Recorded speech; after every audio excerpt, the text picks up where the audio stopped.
وأحل الله البيع وحرم الربا وأحل الله البيع وحرم الربا. السلام عليكم ورحمة الله وبركاته.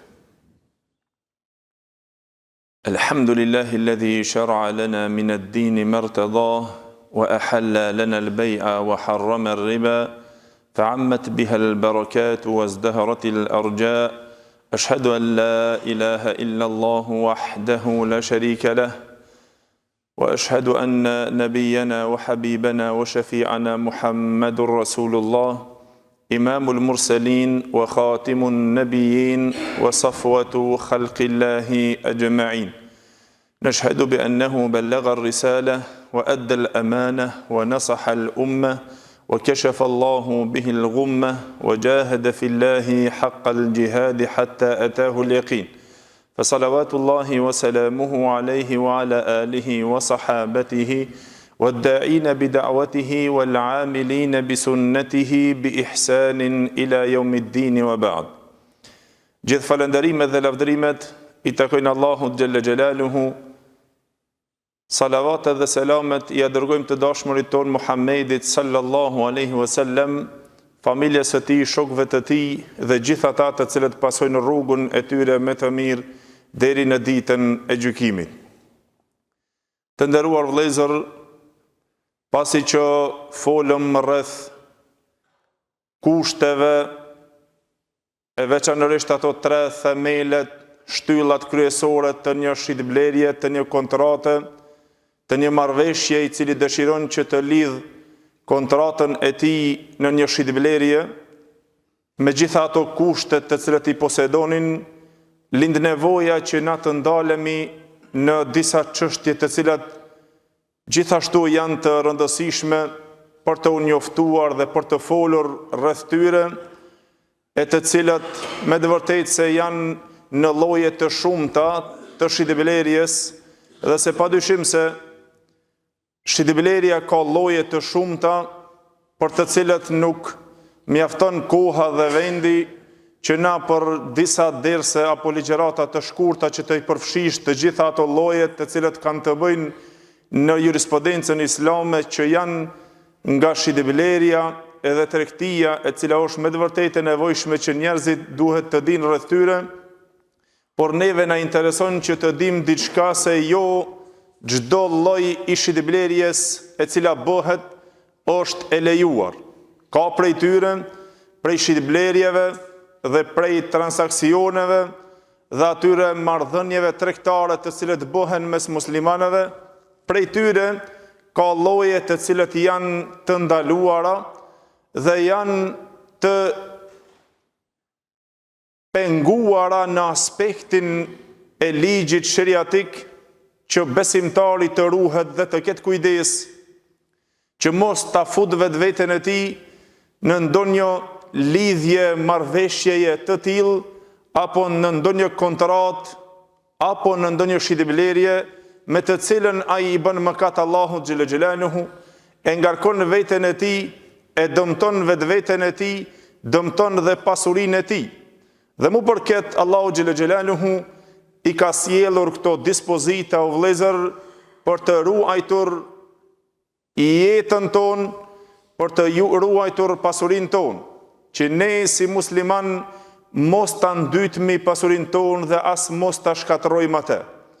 Edhe se padyshim besimtari është I detyruar që të gjithë dietarët unanimikisht janë ata të cilët e obligojnë një gjë të tillë për secilin musliman I cili dëshiron që ai të futet në shitblerjet e tij apo të bën ndonjë marrëveshje të shitjes apo blerjes në tregtinë e tij, që ai të I mëson disa dispozita të cilat janë dispozita të fiqhut që I përkasin kësaj lëmie, pra që I përkasin shitblerjes.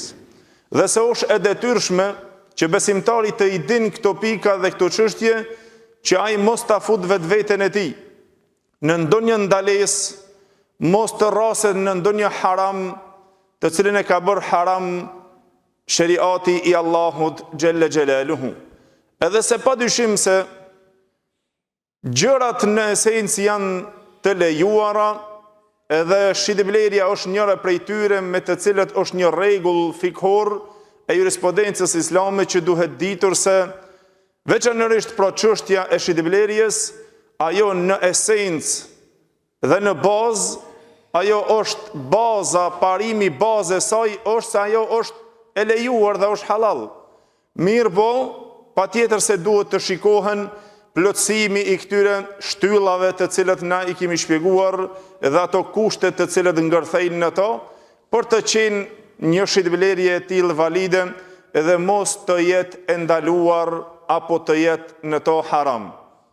Pra për të qenë e lejuar, në to kemi në secilin lloj prej tyre që lejesa e saj padyshim se vjen nga Kurani i Allahut xhelle xhelaluhu edhe Sunneti Muhammedit sallallahu alaihi wasallam, koncenzimi i dietarëve edhe logjika e shëndosh në to.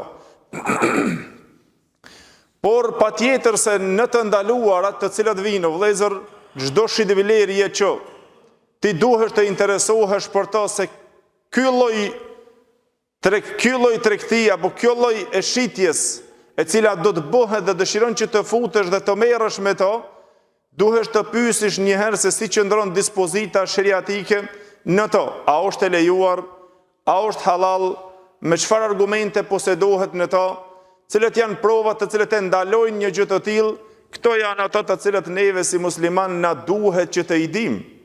Për shkak se çdo ndalesë e cila vjen haram, që është bërë haram dhe është e ndaluar një gjë e tillë dhe besimtarët duhet që të i largohen, padyshim se ajo duhet me pas argument dhe provë të qartë, e cila argumentohet me Kur'anin e Allahut dhe me Sunnetin e Muhammedit sallallahu alaihi wasallam, e padyshim se dhe konsenzimi i dietarëve të cilët i shpjeguan dhe të gjithë ata të cilët futen dhe përngjasohen në një gjë të tillë. E por ato vëllezër, sidomos dietarët e jurisprudencës islame, ato të cilët merren me usulul fiqhun, ato kur e definuan çështjet e ndaluara, në shitblerjet e ndaluara, ato folën dhe na treguan dhe e ndanë në dy kategori. Dhe se thanë se harami në shitblerje, harami ndahet në dy kategori, e cila është muharramun li dhatihi wa muharramun li ghayrihi. Këto dy kategori janë shumë me rëndësi që na të i dim si musliman. Në çdo pikë të haramit, gjithherë aty ta dish se është diçka e cila ose është ajo muharramun li dhatihi, është haram dhe ndaluar për shkak vetvetes së saj, ose duhet që të jetë muharramun li ghayrihi, ose është ndaluar haram e bërë nga diçka tjetër që e bën haram ato. Pra, si qëndron çështja e këtë kategorisë së parë, si ta kuptojmë se një haram, një ndalesë, një gjë e ndaluar apo një mall e cila është ndaluar që të bëhet në shitblerje, muharramun li dhatihi, si është ajo e ndaluar në vetveten e saj. Padyshim se i referohet gjërave të cilët janë ato në esencë që shariati Allahu xhelle xhelaluhu i ka ndaluar që në fillim edhe në thelb ato janë të papastra dhe janë të dëmshme, edhe kanë ardhur argumentet e qarta për ndalesën e tyre dhe se ato janë të ndaluara dhe janë haram. Edhe pse ndoshta përfitimi i tyre mund të jetë i lejuar, mund të ketë ndonjë nevojë dikush që nëse dikush pastaj thot, po unë nuk e pi ato, unë nuk e ha ato, unë nuk e marr ato, por unë vetëm çmimin e bëj me to, unë vetëm shitblerjen e bëj me to.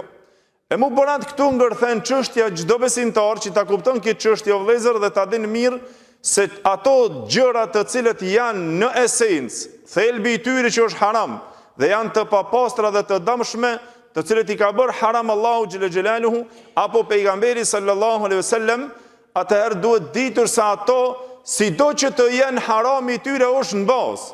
Ato nga natyrshmëria e tyre janë të ndaluara, gjithashtu dhe pastaj përdorimi i tyre, edhe çmimi i tyre dhe dobia e tyre është e ndaluar.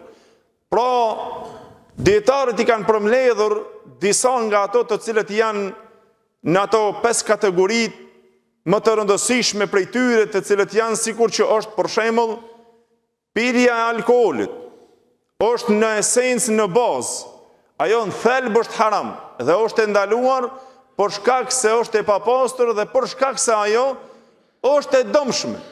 Padyshim se do të ketë ndonjë dëm në to, padyshim se ka diçka që Allahu dhe pejgamberi sallallahu alajhi wasallam, një shitbilerje ose diçka e kanë ndaluar një gjë të tillë. Por prej tyre është për shembull dikush mund të thotë pastaj pa unë nuk e pi ato, por e baj shitblerjen e saj. Ajo kthehet përsëri që pejgamberi sallallahu alajhi wasallam tek to të cilët janë muharramun li dhatihi, që janë të ndaluar dhe haram në vetveten e tyre, pro këto qëndrojnë gjithashtu dhe çmimi dhe transferimi i tyre gjithashtu është i ndaluar dhe është haram.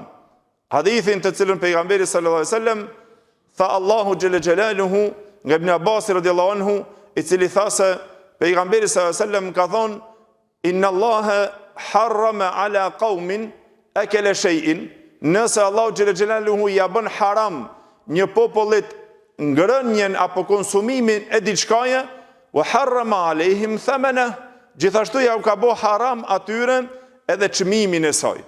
Jo vetëm se çështën ti transaksionin të cilën e bën, por ajo e cila ti dëshiron që të veprojsh me ta, gjithashtu dhe përfitimet e saj janë haram, se është ndaluar ajo në esencë. Ajo është në bazë, në thelb është ndaluar. Por derisa vjen ndalesa e saj, atëherë dhe shitblerjet e saj janë të ndaluar. Gjithashtu prej tyre janë për shembull mishi i ngordhësirës. Të ne i thome mishi i cofët apo i coftirës. Ato të cilë janë të ngordhura, gjithashtu ajo është haram në esencë. Ata janë parimi bazë është haram, për shkak se kanë ardhur argumentet e qarta për ta ndaluar, edhe pastaj gjithashtu është dhe çmimi i saj dhe transferimi i saj, apo ti të bëjsh domethënë marrëveshje apo lidhje apo shitblerje tregti me to.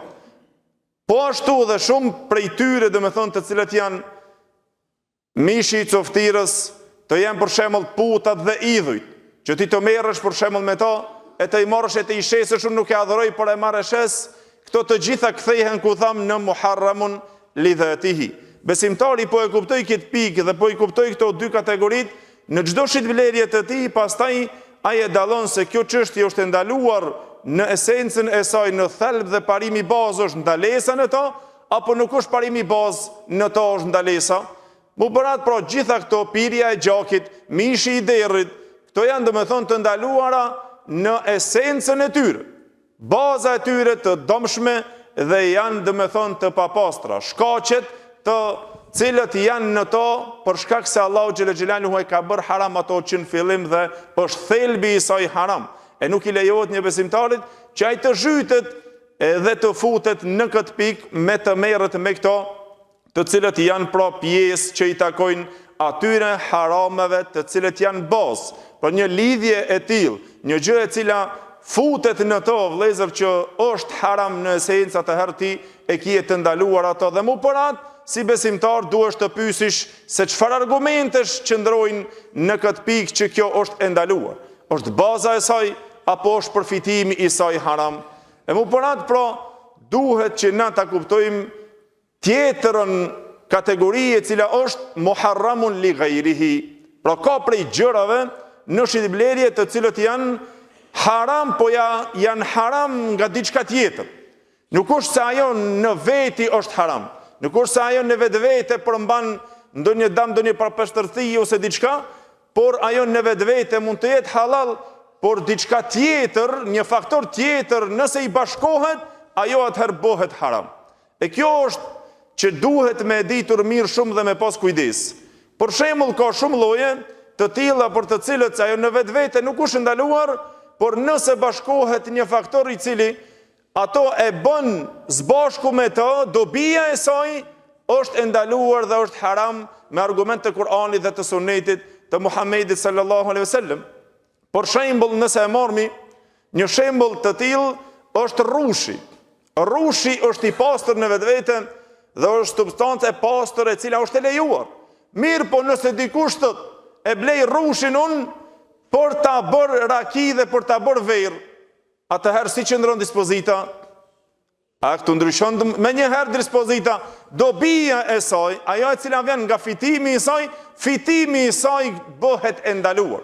Dhe është haram për shkak se është muharramun li ghairihi, e ndaluar nga çështje tjera dhe faktor tjerë, jo sa ajo në vete. Por dikush nëse e shet rrushin normal, a është dispozita rrushit që të shitet haram? Jo, nuk është.